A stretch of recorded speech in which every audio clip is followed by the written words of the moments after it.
제가 미국에서 신학 공부를 할 때 지금 그 미국의 LA에 남가주 사랑의 교회라는 교회가 있거든요. 근데 그 당시에 제가 미국에서 신학 공부를 할 때 그 지금 사랑의 교회 담임 목사님이던 지금 사랑의 교회 담임 목사님인 오정현 목사님이 그 당시에 남가주 사랑의 교회를 개척을 했습니다. 근데 이분이 이제 옥 목사님 제자이기도 하고 교계 인맥이 많은 분이기 때문에 교회를 개척하고 나서 옥하는 목사님, 이동원 목사님, 하용조 목사님, 하여튼 이 한국의 기라성 같은 목사님들이 계속 부흥회를 돌아가면서 열어주신 거예요. 교회 개척하고 나서.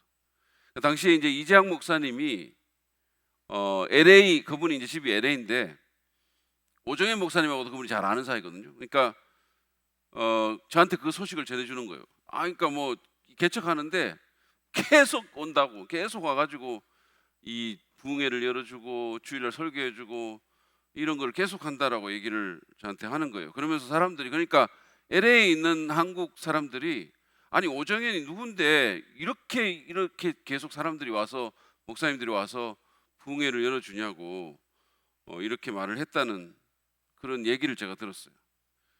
하여튼 어쨌든 간에 그 교회가 이런 거물 목사님들의 그 힘을 덧입어서 굉장히 빠르게 성장을 했습니다. 물론 모 목사님 개인의 영향도 있겠지만 그 워낙 막 처음에 그게 강력한 힘이 덧붙여져 가지고 급성장을 했죠.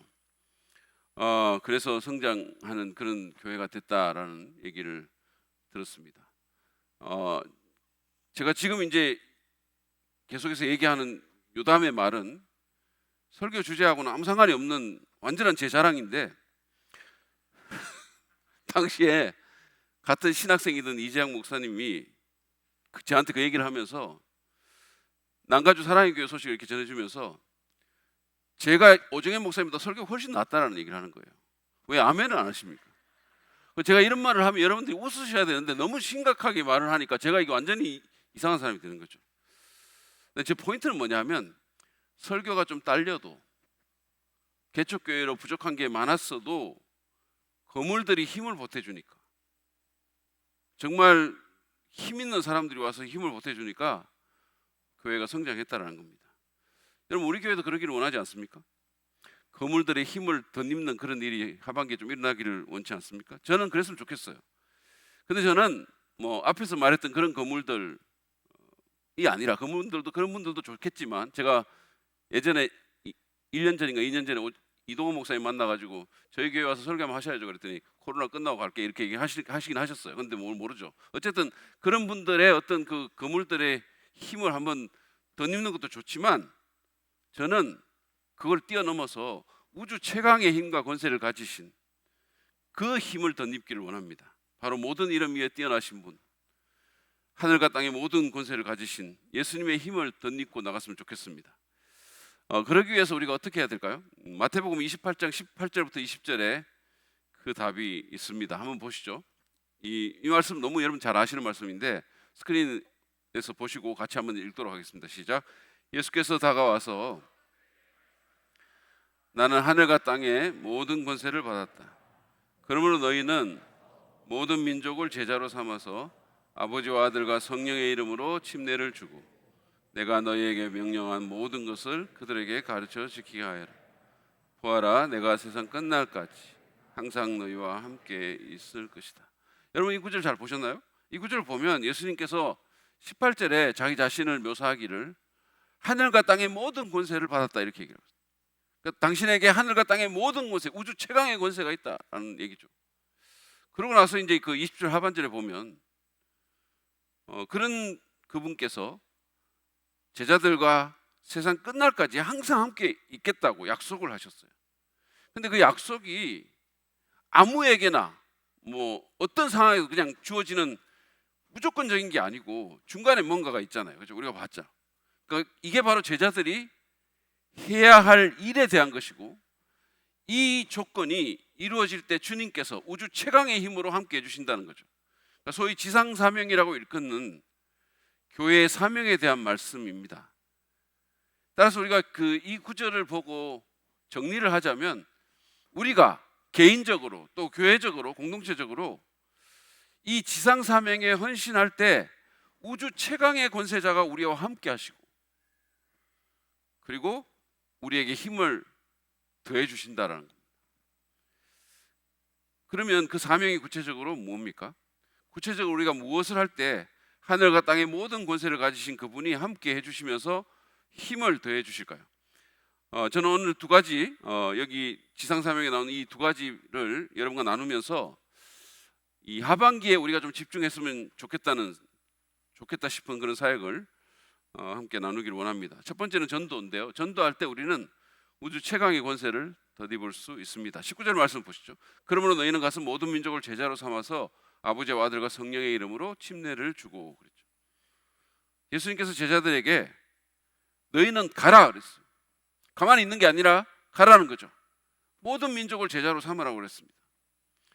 복음서에서요, 여러분들이 읽을 때 복음서에 제자라는 용어가 나오는데 이 제자는 다양한 의미로 사용이 됩니다. 어떤 경우는 정말 예수님을 신실하게 따라가는 사람을 향해서 제자라고 말하기도 하고, 어떤 경우는 그냥 따라가는, 그냥 빵이 그리워서 무슨 자기 유익을 위해서 따라가는 그런 사람도 제자라고 하고, 어떤 경우에는 그냥 믿는 사람을 제자라고 하기도 해요. 그래서 유다 같은 그냥 다른 이유로 따라갔다가 배반하는 사람도 제자라고 그랬잖아요. 그러니까 다양한 의미로 이 제자가 사용되는데, 여기서 제자는 오늘날 우리가 그리스도인이라고 말하는 그런 의미로 사용된 것으로 보입니다. 왜냐하면 이때는 예수님이 이 말씀을 하실 이때는 그리스도인이라는 용어 자체가 없었어요. 여러분 알다시피 한참 후에 안디옥에서 그 용어가 생겼기 때문에 이 당시에는 그냥 제자라는 용어로 통칭한 겁니다. 그러니까 다시 말하면 여기서 예수님이 하신 이 말씀은 사람들에게 다가가서 그 사람들을 믿는 사람으로 만들으라는 거예요. 그리스도인으로 만들으라는 뜻입니다. 복음을 전해서 그들을 믿음으로 인도해라라는 뜻이에요. 그게 여러분 각자에게, 저에게, 그리고 우리 교회에게 주어진 명령입니다. 그리고 그렇게 할 때 하늘과 땅의 모든 권세를 가지신 분이 우리와 함께 하시고 우리에게 그 권세를 덧입혀 주신다는 거예요. 그러므로 정말 우리 교회가 이 우주 최강의 권세를 정말 덧입는 막강한 교회, 역동적인 교회가 되기를 원하면 우리는 전도에 헌신해야 합니다. 예수님이 말씀하신 것처럼 우리는 사람들에게 다가가서 나가서 그들을 예수님을 믿고 따르는 사람으로 만들어야 된다는 거죠. 여러분 지금 우리는 사실은 어떻게 보면 다른 교회에서 이렇게 제가 지금 하는 말을 들으면 뭐라 그럴까요? 너무 이렇게 호강에 겨워가지고 어쩐다는 그런 말 있잖아요. 그렇게 생각할 수는 있어요. 우리가 지금 나가서 전도를 안 해도 거의 매주 새로운 분들이 오십니다. 우리 교회에 지금. 아마 앞으로도 계속 그런 일이 있을 거라고 저는 생각해요. 어떤 때는 10명씩 오기도 해요. 하필 제가 코로나 걸렸을 때 10명 오셨더라고요. 그러니까 10명 오셨다고 제가 보고를 봤어요. 10명씩 오기도 합니다. 근데 이건 정말 감사한 일이죠. 근데 동시에 위험한 일이기도 해요. 왜냐하면 이게 우리의 전도 열정을 떨어뜨릴 수 있기 때문이에요. 왜냐하면 굳이 나가서 전도하지 않아도 사람들이 오니까 왜 전도 그렇게 해야 되냐는 거예요. 우리가 굳이 그렇게 할 필요가 뭐가 있냐. 사람들이 오는데. 그런 생각이 들 수가 있어요. 여러분 그런 생각 안 드세요? 안 드시는군요. 여러분들은 진짜 홀리하신 분. 저는 그런 생각이, 아니 사람들이 오니까 굳이 나가서 전도 꼭 해야 되나 이런 생각이 들죠. 지금까지 우리가 이사 와가지고 우리 교회를 이렇게 찾아오신 분들, 방문자들 굉장히 많거든요. 몇백 명 될 겁니다 아마. 이 코로나 기간 동안에 물론 다 우리 교회에 붙었다 이런 얘기는 아니에요. 그렇지만 오신 분들이 그만큼 많다는 거죠. 그러면 그 오시는 방문자들을 이렇게 분석을 해보면 이미 믿는 분들이 많아요. 다른 교회 다니다가 또 새로 이사 와서 또는 다른 다양한 이유로 저희 교회를 방문해 주시는 거죠. 근데 물론 그 중에는 교회를 다녔지만 또는 종교 생활을 했지만 복음을 잘 모르거나 구원의 확신이 없는 분들도 있습니다. 그러니까 이게 교회는 다녔는데 안 믿는 분들도 있다는 거죠. 이게 복음이 뭔지, 뭐 진짜 믿는다는 게 무슨 뜻인지, 찬양을 불러도 그게 마음에 하나도 안 와닿는 뭐 이런 분들도 있을 수 있어요. 그런 분들이 우리 교회 와서 복음반을 하거나 새가족반을 하면서 믿음을 갖게 된 경우도 꽤 있습니다. 이번에 침례 받으시는, 우리 주일날 받으시는 그 부부도 그런 케이스예요. 여러분들이 이제 아마 그 영상을 보실 텐데, 주일날 교회 그분들이 이렇게 아마 교회를 전혀 안 나간 분 같지는 않은데 믿음이 없었던 거죠. 우리 교회 와서 이게 복음이구나, 구원받는다는 게 이런 거구나, 예수 믿는 게 이런 뜻이구나, 이러고 이제 믿고 침례를 받으시는 거죠. 뭐 어떤 분은 교회하고는 전혀 상관없이 살다가 그냥 고양이하고 연관된 이유로 교회 갈 마음이 생겨가지고, 그래서 이렇게 나왔는데 너무 예쁜 교회가 있어가지고 들어봤다는 거예요. 그래서 그냥 그분이 교회에 이렇게 왔다 갔다 하다가 새가족반에 오라는 권유를 받았는데 새가족반이 뭔지를 모르고 오신 거예요. 아셨으면 안 오셨을 텐데. 그래가지고 새가족반 해가지고는, 그러고는 이제 믿음의 길로 들어선 거죠. 그리고 점점 이제 믿음이 자꾸 이렇게 더 생겨나고 있는 거예요. 그런 분들이 있어요. 저는 개인적으로 그런 분들에게 복음을 제대로 전하고 확신을 심어주는 것이 정말 귀한 일이라고 생각하고, 이게 우리 교회에 주어진 어떤 면에서 사명이라고도 생각해요. 왜냐하면 우리 교회가 뭐 이거는 뭐라 그럴까요? 제가 무슨 자랑하는 건 아니지만, 우리 교회가 뭐 큰 교회는 아니지만 우리 교회가 복음이 분명한 교회이기 때문에, 그래서 저희가 저쪽 상가에 있을 때부터 그런 경우가 꽤 있었어요. 그런 식으로 도움을 준 경우가 꽤 있었습니다. 교회 다니는 분들이 그냥 교회는 다녔는데, 집사인데, 세례 받았는데 복음이 뭔지 모르는 거예요. 예수 믿는 게 뭔지를 모르고 십자가 복음을 들어도 하나도 감동도 없는 그런 분들에게 복음을 전하고 올바른 믿음으로 인도하는, 참 귀한 일이래요. 그런데 우리 교회에 오시는 분들 중에 그런 분들보다는 이미 믿는 분들이 그래도 더 많다는 거예요. 훨씬. 따라서 비록 매주 새로운 방문자가 오시지만 그것이 우리의 전도의 필요성과 열정을 감소시켜서는 안 된다. 우리가 거기에 안주해서는 안 되겠다. 여러분, 예수님은 가서 사람들을 제자로 삼으라고 하셨어요. 그러니까 우리는 오기만을 기다려서는 안 된다는 거예요. 우리가 가야 된다는 거예요. 사람들이 있는 곳으로, 보다 적극적으로 사람들이 있는 곳으로 다가가서 전도하는 교회가 돼야 된다는 거예요.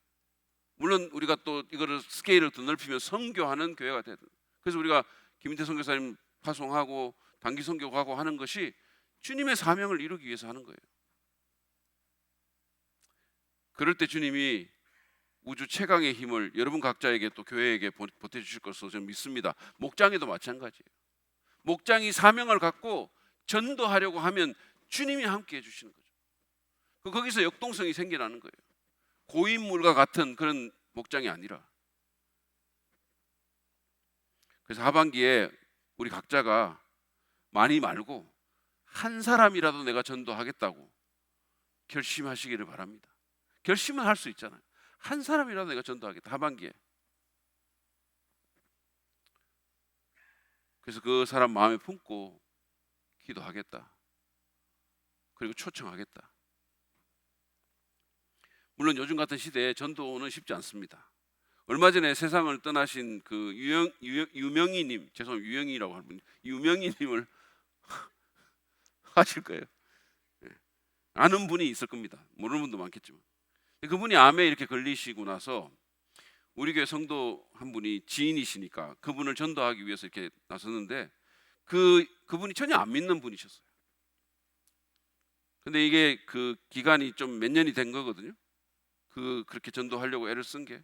보통 사람들이 이렇게 암에 걸리거나 좀 뭐 이러면 마음이 좀 낮아져서 복음에 대한 수용성이 좀 생기는데, 그분은 계속 거부를 하셨어요. 계속.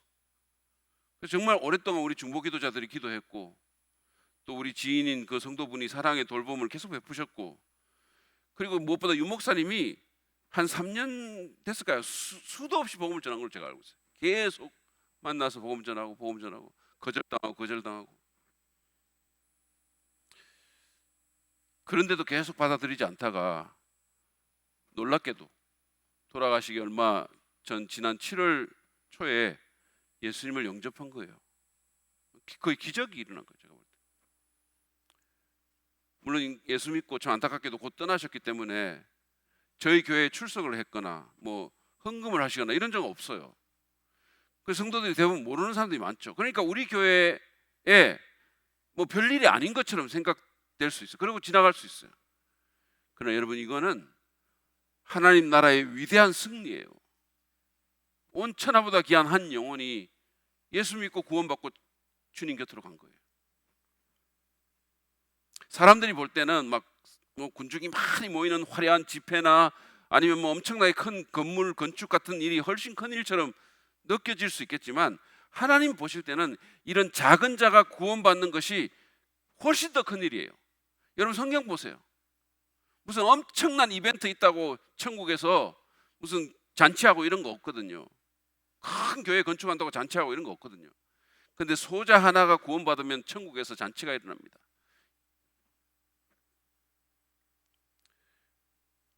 그래서 여러분, 우리가 뭐 건축을 포함해서 우리가 하는 모든 일 자체가 사실은 그 자체가 목적이 아니라 사명을 더 잘 이루기 위한 도구란 사실을 우리가 한순간도 잊어서는 안 될 겁니다. 그러므로 여러분, 전도에 헌신합시다. 그러면 주님이 우리와 함께 하십니다.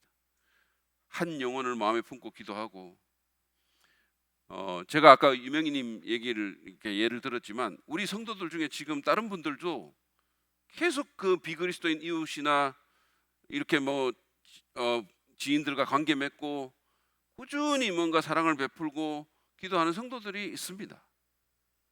우리 교회 또 한 성도는 지금 2학기부터 그 학원 복음화 그걸로 이렇게 또 학교에서 예배하는 모임을 만들겠다고 이렇게 하신 분도 있어요. 너무 귀한 일입니다. 뭔가를 합시다. 그리고 오늘 목자 모임 할 때도 우리끼리만 즐기지 말고, 뭐 우리 나눔도 좋고 다 좋지만 좀 사명을 갖고 VIP의 이름을 모으고 나누고 하나님께 올려드리고 그들을 초청하려고 애를 쓰도록 합시다. 그럴 때 그 모임에 활력이 생기는 거예요. 또 다른 활력이. 주님이 거기에 함께 해주시고 힘을 주시는 거죠. 그리고 구체적으로 여러분들이 하반기에 어떻게든 비그리스도인들과 관계를 맺고, 우리가 예전에 111 캠페인 생각나세요? 한 달에 1시간 이상 1만 원 이상 안 믿는 사람하고 만나서 투자하자. 111 한 달에 1시간 이상 1만 원 이상. 그래서 씨를 뿌리는 우리가 됐으면 좋겠습니다. 그러면 하늘과 땅의 권세를 가지신 주님이 우리와 항상 함께 하시고 우리에게 막강한 힘을 더해 주시고 우리를 통해 위대한 역사를 이루실 것입니다. 그런 축복이 여러분 모두에게 임하시기를 바랍니다. 두 번째로, 우리가 예수님의 제자로 사람들을 양육할 때 우리는 우주 최강의 권세를 덧입을 수 있습니다. 예수님께서 당신의 제자들에게 사람들을 전도할 뿐만 아니라 그들을 주님을 따르는 참 제자로 양육하고 훈련할 것을 명령하셨어요. 이거는 예수님의 교회에 대한 명령이고 여러분 각자에 대한 명령이고 저한테 대한 명령이에요. 이게 그냥 제안하는 게 아니에요. 조언이 아닙니다. 명령이에요. 20절 상반절 한번 보시죠. 내가 너희에게 명령한 모든 것을 그들에게, 우리가 전도한 그 사람들에게 가르쳐 지키게 하여라, 이렇게 얘기했어요. 순종하는 그리스도인 되게 해라. 헌신하고 주님 따르는 그리스도인 되게 만들어라, 이렇게 말한 거죠. 여러분, 전도는 교회의 주된 사명이고 너무나 중요한 일이지만 그것으로 그쳐서는 안 될 줄 압니다. 제 아내는 우리 하늘이 낳을 때 무려 17시간 동안 진통을 했어요. 밤 12시에 진통이 와서 병원에 들어가서 그 다음날 오후 5시에 나왔어요. 진짜 힘들었어요.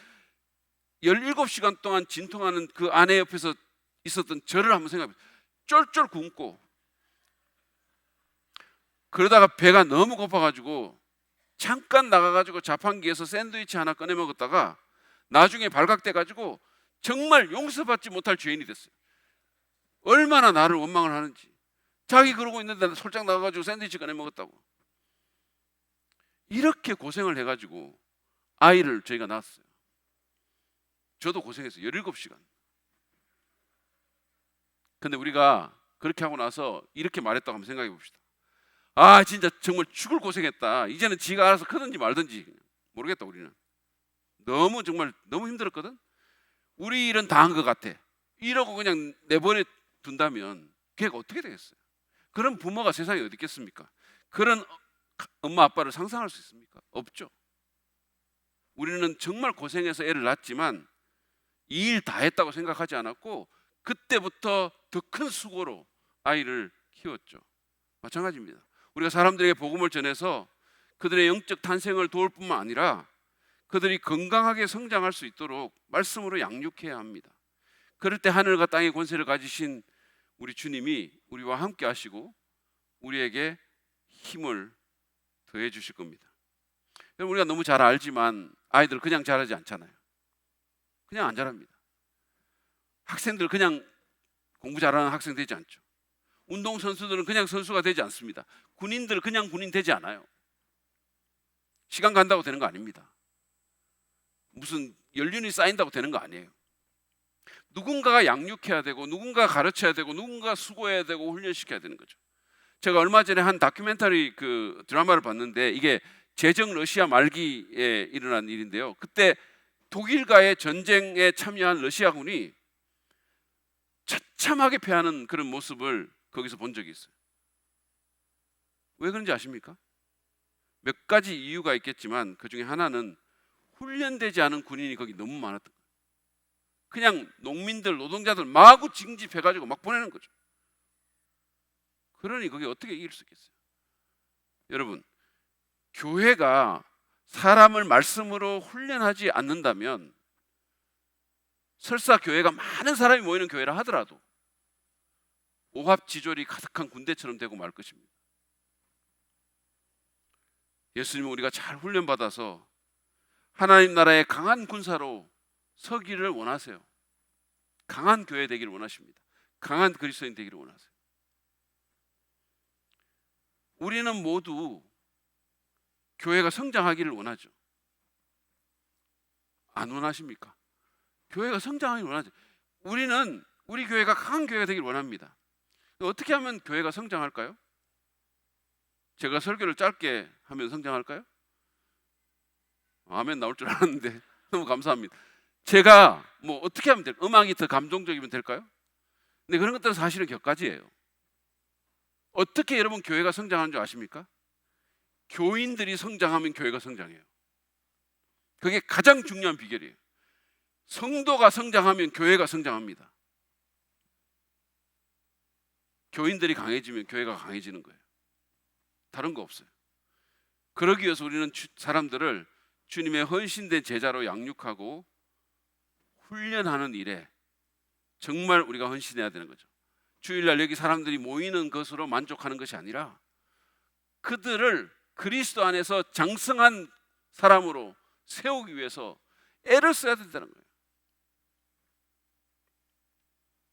그래서 우리가 이번 하반기에 새가족반은 물론이고 1:1 양육과 양육반, 리더반 등 훈련 프로그램을 다시 시작하려고 합니다. 그래서 강한 교회 되기를 원하는 거죠. 여러분, 교회에 같은 100명이 있더라도 훈련된 100명과 그렇지 않은 100명은 완전히 다른 거예요. 완전히 달라요. 그래서 여러분, 이 귀한 사역이 잘 출발할 수 있도록 동참해 주시길 바랍니다. 기도로 함께 하시고 참여해 주시고, 아직 안 하신 분들은 여기에 적극적으로 함께 하시기 바랍니다. 일정 기간 희생과 헌신이 요구됩니다. 대가를 지불해야 됩니다. 그렇지만 그럴 만한 가치가 충분히 있습니다. 편하게 신앙생활 하려면요, 편하게 할 수 있는데 편하게 하면 성장이 안 일어나는 거죠. 편한 군인들, 올바른 군인 안 돼요. 이기는 군인 못 됩니다. 운동선수가 편하게 생활하는 사람들 절대로 탑 클래스 못 돼요. 물어보세요.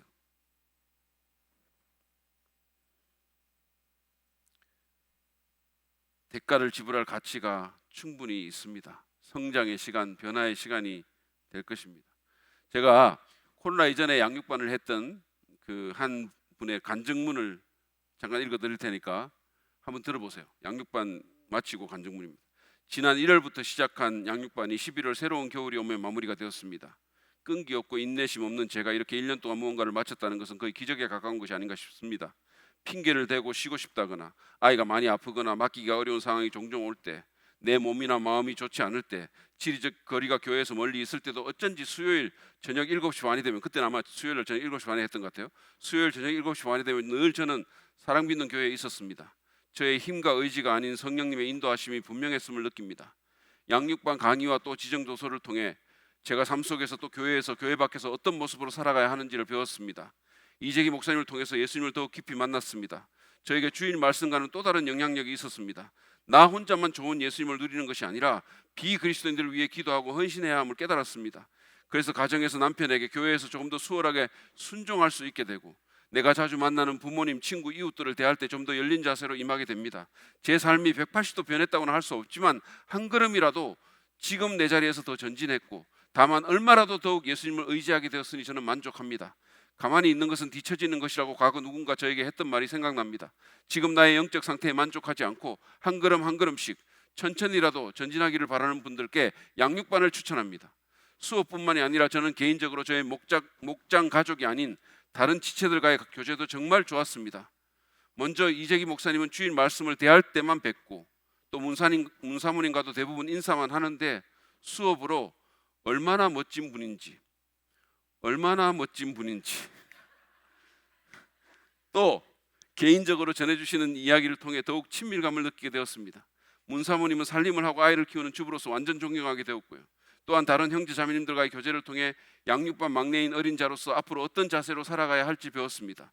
주일에 교회에 와서 목장 식구들만 찾던 제가 다른 분들과도 친밀하게 인사하고 이야기 나눌 수 있다는 것이 저에게는 정말 큰 기쁨이 됩니다. 아이가 키가 크고 마음이 자라듯 저 역시도 한 해 동안 교회 안에서, 예수님 안에서 잘 자랐습니다.